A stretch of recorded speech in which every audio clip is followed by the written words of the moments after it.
오빠 솔직히 이제는 더 미룰 수 없는 거 알잖아. 원래 오빠 공무원 시험 합격하면 결혼하기로 했는데 벌써 그것도 2년이나 지났고 내 나이가 벌써 32이야. 우리 만난 지는 5년이 넘었고. 그렇긴 한데. 그런데 너도 알다시피 공무원 됐다고 해서 갑자기 돈이 생기는 건 아니잖아. 나는 아무것도 없는 내가 너랑 결혼해서 평생 고생시키고 싶지 않아. 적어도 우리 두 사람이 살 전셋집 얻을 돈은 만들고 나서 내가 너한테 멋지게 프로포즈를 할게. 나는 괜찮아, 오빠. 내가 직장 다니면서 모아놓은 돈도 조금 있고 없으면 없는 대로 살면서 모으면 그만이지. 우리 나이에 싹 다 갖춰진 상황에서 결혼해야 하는 건 아니잖아. 그게 또 너 생각처럼 간단한 게 아니야. 집안 어른들 보는 눈도 있고. 일단 내가 남자로서 자존심이 용납 못해. 지금까지 너가 내 뒷바라지 해준 건 정말 고맙지만 조금만 더 기다려줘. 준비가 다 되면 너가 하지 말자고 해도 내가 결혼할 거야. 알겠어, 오빠. 그럼 조금만 더 기다려볼게. 저랑 5년 만난 남자친구는 4살 차이입니다. 지금으로부터 5년 전에 공무원 시험 공부 중이던 남자친구를 아는 오빠의 소개로 만나게 되었고, 그 뒤로 직장인이었던 제가 뒷바라지 아닌 뒷바라지를 하며 지금까지 만나오고 있었어요. 남자친구가 준비하는 공무원 시험은 9급이었지만 요즘 공무원 시험 경쟁률이 상상을 초월하다 보니 열심히 노력했지만 매년 시험에 떨어지는 남자친구를 보면서 제 마음도 같이 무너져 내리더라고요. 3년간 낙방을 거듭하다가 결국 2년 전에 합격했고 지금은 저희 지역 주민센터에서 열심히 일을 하고 있습니다. 고시생 생활을 하는 동안 제가 일을 하면서 남자친구와 데이트 비용을 전부 부담했어요. 매일 도서관에서 공부만 하는 고시생이 무슨 돈이 있었겠습니까?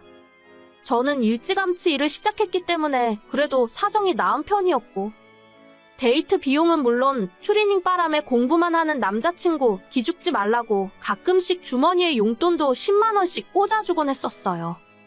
저는 고등학교 졸업하자마자 대학 진학을 포기하고 엄마가 하는 일을 같이 도와드렸습니다. 부모님은 제가 고등학교에 진학할 때 이혼하셨고, 이혼이라고 하기보다는 아빠가 저와 엄마를 버리고 집을 나갔다고 하는 것이 정확한 표현일 것 같네요. 엄마는 그 뒤로 혼자서 식당 일을 하면서 저를 키우셨고, 제가 19살 때 이모들의 도움을 받아 시장 초입에 족발집을 오픈하게 되었습니다. 직원을 쓰기에도 힘든 상황이라 엄마가 새벽부터 저녁 늦게까지 장사를 하셨어요. 그런 엄마를 보며 저도 고등학교를 졸업하자마자 일을 돕겠다고 나섰습니다. 엄마는 대학을 가라며 저를 말리셨지만 도저히 엄마 혼자 고생하게 놔두고 저 혼자 대학 다니며 편안하게 살지는 못하겠더라고요. 친구들은 다들 대학 들어가서 예쁘게 꾸미고 소개팅 다닐 때 저는 20살부터 시장 바닥에서 족발 장사를 하며 살았습니다.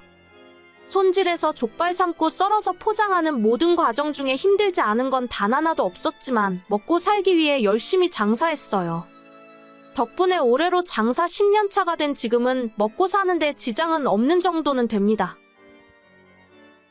오빠, 오늘 퇴근하면 집에 가는 길에 우리 가게 들렀다가 가. 엄마가 오랜만에 오빠 불러서 족발 좀 싸주래. 가져가서 어머님, 아버님이랑 같이 저녁으로 먹어. 됐어. 나한테 그런 거 안 줘도 되니까 그냥 손님한테 팔아. 먹고 싶으면 돈 주고 사 먹을게. 아니야. 아까 엄마가 오빠 주려고 따로 빼놓은 거야. 어머님, 아버님도 족발 좋아하시잖아. 저번에 인사드렸을 때 족발 자주 드신다고 하셨어. 자주 먹긴 뭘 자주 먹어. 우리 엄마 냄새나서 족발 싫어해. 나한테 안 줘도 되니까 그냥 장사나 열심히 해. 그리고 나 오늘 늦게 끝나고 퇴근하면 바로 회식이라서 너네 가게 못 들려. 괜히 나 기다리지 마. 그래, 바쁘면 어쩔 수 없지. 회식 가서 술 너무 많이 먹지 마. 벌써부터 잔소리하기는. 아무튼 나 바쁘니까 나중에 다시 연락할게. 알겠어. 오빠 열심히 해. 원래 남자친구가 시험에 합격하면 저는 바로 결혼을 할 생각이었어요. 사실 제가 이야기는 안 했었지만 생각보다 엄마와 제 장사가 잘 되고 있거든요. 안 그래도 동네에서 맛있다고 소문이 나서 일하는 이모를 둘이나 뒀는데도 지금은 하루가 정신없이 바쁘게 지나갑니다. 정말 다행히도 오랜 단골 손님들에게 입소문이 나더니 그분들이 주변 사람들에게 소문을 좋게 내주셔서 지금은 꾸준하게 인터넷으로도 택배 주문이 들어와요. 시장에 있는 식당 매출과 인터넷으로 팔리는 매출이 거의 비슷비슷할 정도라서 엄마랑 저는 하루 종일 정신없이 족발을 삶아서 썰고 있습니다.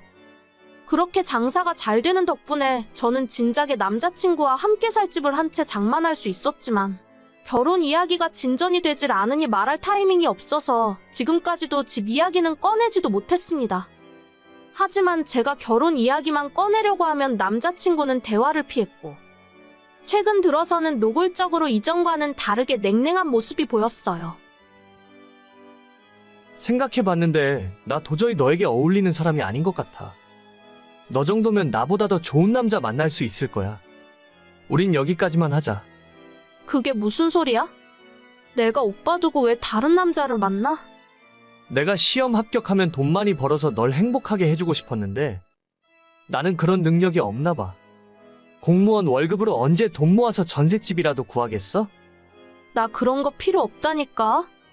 오빠는 결혼 이야기하면 왜 항상 돈 이야기만 해? 알다시피 우리 집이 잘 사는 것도 아닌데 너랑 나랑 결혼하면 둘 다 불행해져. 나야 그렇다 치고 너는 결혼하고 나면 홀어머니를 어떻게 하게? 돈도 없는데 모시고 살기라도 할 거야? 무슨 말을 그렇게 해? 오빠가 왜 우리 엄마 걱정을 하고 그러는데? 말이 그렇다는 거지. 그러니까 너랑 나랑 결혼해봐야 답이 안 나오는 상황이야. 나는 나랑 비슷한 조건의 여자를 찾을 테니까 너도 너랑 비슷한 남자 찾아. 오빠 여자 생겼어? 그런 이야기가 지금 왜 나와? 여자 생겼구나? 너랑 같이 일하는 여자니? 그런 여자 만나니까 시장에서 장사하는 내가 여자로 안 보여. 내가 진짜 말을 말아야지. 사람이 끼리끼리 어울리는 사람이 있는 거야. 솔직히 너랑 결혼했다간 꼼짝없이 몇 년 뒤에는 너네 엄마 모시고 살아야 할 것 같은데 공무원 월급으로 내가 어떻게 감당하고 살겠냐? 알겠어. 더는 오빠랑 이야기하고 싶지 않으니까 여기서 끝내자. 내가 다 너를 위해서 한 이야기야. 너도 너랑 비슷한 수준의 남자를 찾아? 나중에 알고 보니 이미 몇 달 전에 같은 공무원 여자를 만나고 있었습니다. 사실 이미 몇 달 전부터 남자친구의 태도가 많이 달라졌기 때문에 어렴풋이 무슨 심경의 변화가 있긴 있구나 생각하고 있었죠. 그래서 헤어지자는 소리를 들었을 때도 큰 충격과 슬픔보다는 배신감에 몸서리치며 분노했죠. 지난 5년의 시간이 아깝고 이런 놈한테 농락당한 내 자신이 한심했지만 이제 와서 떠난 사람의 마음을 돌릴 수는 없었습니다. 그냥 다 잊자 생각했고 오히려 더 일에 몰두하며 살았어요. 앞으로 다신 연락할 일 없다고 생각했는데 며칠 전 갑자기 연락이 오더라고요. 너 왜 지금까지 날 속이고 있었어? 뭐야, 갑자기 연락해서 이게 무슨 헛소리야? 아니, 너네 족발집 엄청 유명하잖아. 우리 사무실 사람들 중에 너네 엄마 가게 모르는 사람이 하나도 없더라. 얼마 전에 TV에도 나왔네. 그게 이제 와서 뭐가 중요해? 대체 무슨 말이 하고 싶은데?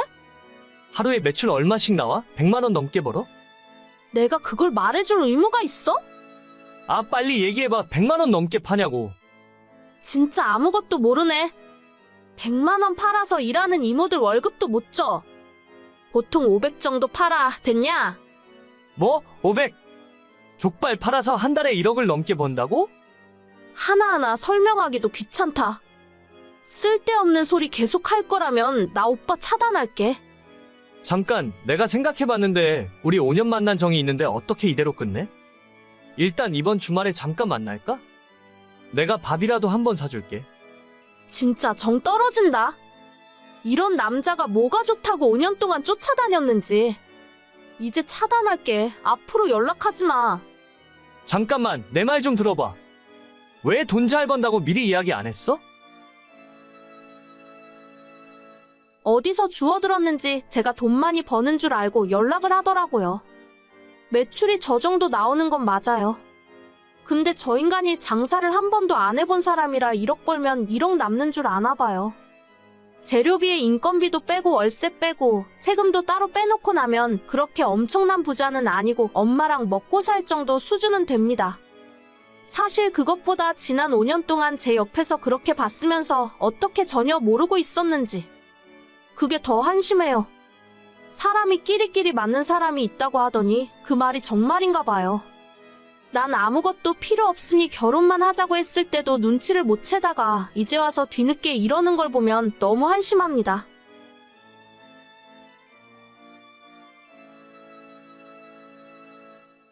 새언니, 청첩장 나왔어요? 내 친구들도 오빠 결혼식 축하하러 오겠다고 해서 청첩장 많이 필요할 것 같은데 저한테 50장만 주세요. 아가씨 친구들이 그렇게나 많아요? 저희 청첩장 200장밖에 안 찍었는데. 일단 제 거 먼저 드리고 나중에 더 뽑으면 돼요. 제가 중학교 때도 계속 반장했었고 고등학교 때 학생회장도 했었기 때문에 친구들이 정말 많거든요. 대학 친구들도 연락해보니까 이번에 거의 다 오겠다 하더라고요. 사실 50장도 정말 부족하긴 한데 멀리 사는 애들은 모바일 청첩장 보내면 되니까요. 그래요? 제가 친구가 많이 없어서 아가씨 친구들이라도 많이 오면 좋죠. 오늘 저녁에 일단 50장 먼저 드릴 테니까 모자라면 또 말씀하세요. 제 친구들이 우리 오빠랑 얼굴도 다 아는 사이기 때문에 얘기하니까 저를 봐서라도 많이 참석할 거예요. 한 100명 넘을지도 몰라요. 예식장 넓은 곳으로 잡으셨죠? 글쎄요.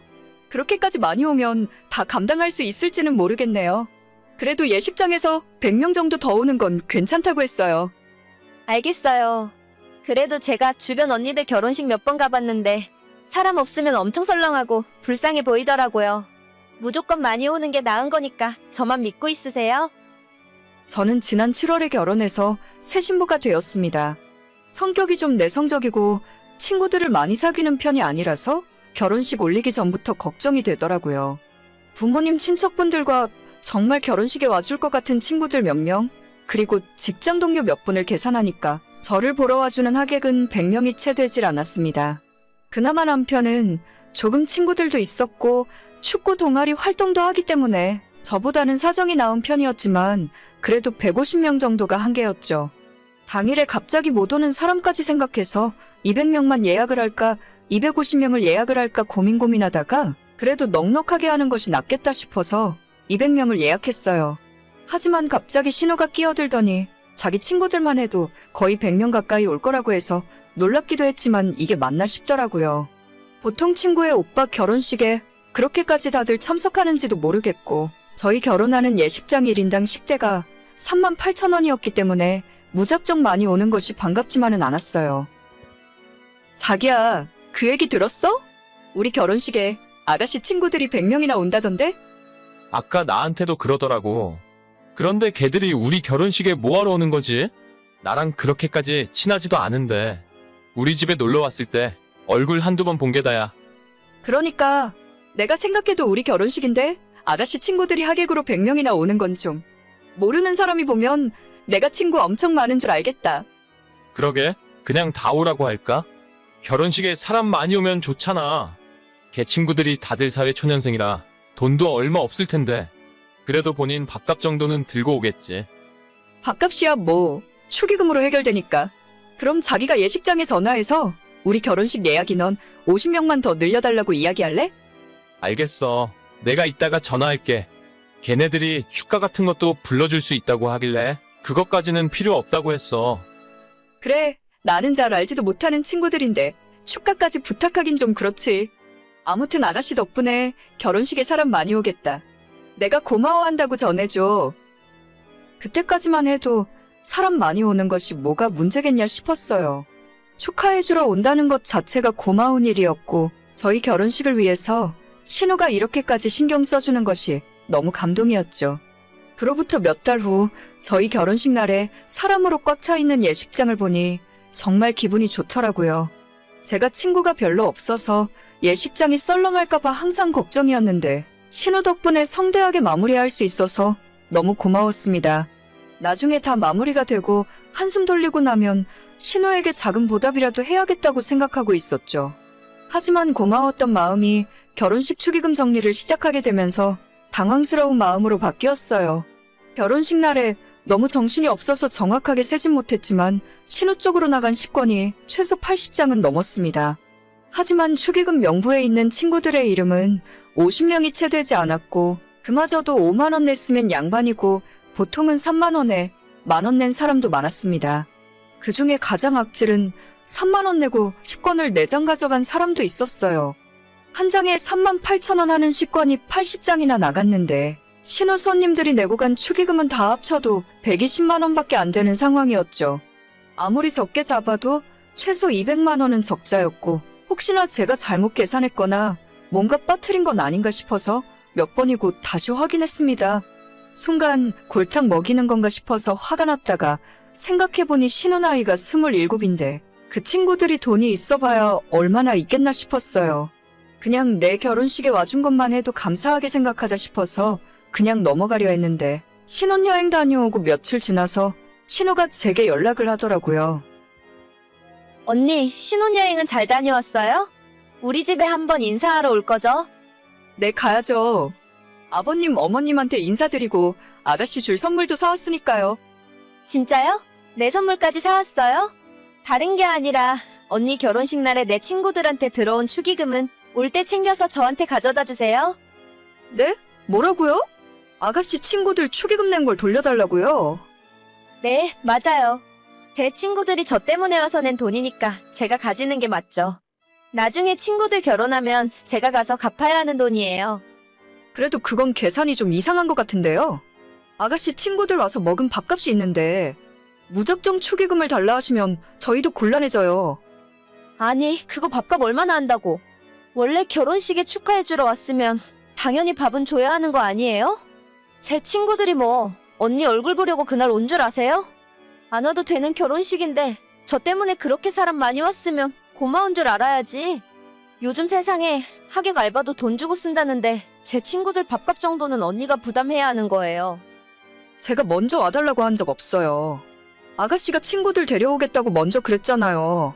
축의금 그거 얼마 들어오지 않았는데 진짜 너무하시네. 지금 말 다 했어요? 그럼 내 친구들이 준 축의금에서 밥값 빼고 나머지만 주세요. 친구들이 먹은 밥값은 걔들이 내라고 하면 될 거 아니에요. 그렇게 해도 진짜 괜찮겠어요? 아가씨 후회하실지도 모르는데. 내가 후회하긴 무슨 후회를 해요? 대신 애들 먹은 밥값 빼고 나머지 돈은 똑바로 저한테 가져와요. 올 때 축의금 명부도 같이 가져오시고요. 네, 알겠어요. 분명히 친구분들 식대는 아가씨 돈에서 제하면 되는 거 맞죠? 내가 그렇다고 몇 번을 말해요. 계산이나 똑바로 해서 가져와요. 그렇게 저는 신우가 원하는 대로 신우 친구들에게 나간 식권 숫자와 모두 합한 식대, 그리고 신우 앞으로 들어온 축의금을 전부 정리해서 명부와 함께 보기 좋게 정리해놨어요. 제가 회사 다니면서 밥 먹고 하는 일이 이런 비슷한 일이라서 아주 식은 죽 먹기였죠. 모두 계산하고 났더니 오히려 신우가 저에게 줄 돈이 220만 원 정도 되더라고요. 남편에게 당신 동생이 나보고 이렇게 하라더라 이야기를 해줬고, 처음엔 이번 축의금 문제를 좋게 생각하고 넘어가려 했던 남편마저 화가 머리끝까지 났습니다. 남편이 그날 저녁 당장 시댁으로 달려가서 집안을 발칵 뒤집어 버렸어요. 봉투에 담아간 축의금을 신우에게 던져주면서 네 친구들 식대 300만 원 당장 달라고 소리를 질렀죠. 원래 330 넘게 줘야 하는데 그래도 동생이니까 아래는 빼주겠다면서 300만 원만 달라고 했어요. 그리고 사실 저희 신혼여행 갔다 오면서 신우한테 선물로 가방을 하나 사서 가져왔었거든요. 남편이 그 이야기도 신우에게 하면서 원래 넣어주려고 150만 원짜리 가방 사왔는데 하는 짓이 괘씸해서 그냥 팔아버리기로 결정했다고 말했더니 신우가 약이 잔뜩 올라서 눈물 뚝뚝 흘리며 울더라고요. 저 진짜로 신우한테 고마워하는 마음도 있었고 앞으로 잘해주려고 생각했었어요. 신우 친구들한테 들어온 축의금이 생각보다 너무 적었지만 그래도 와준 것만 해도 고맙게 생각하면서 돌아오는 길에 신우 가방을 사자고 한 것도 남편이 아닌 저였습니다. 서로 좋은 게 좋은 거라고 내 쪽에서 먼저 마음 열고 다가가려 했는데 신우가 이런 식으로 싸가지 없게 나오면 앞으로 저도 똑같이 해줄 거예요. 300만 원 정말 줄 때까지 맨날 이야기할 거고 끝까지 받아낼 겁니다. 자기 친구 많다고 그렇게 자랑하더니 신우 주변에 멀쩡한 사람은 하나도 없는 것 같네요. 오늘의 사연은 여기까지입니다. 구독과 좋아요, 알림 설정은 많은 힘이 됩니다. 다들 행복하시고 좋은 하루 되세요.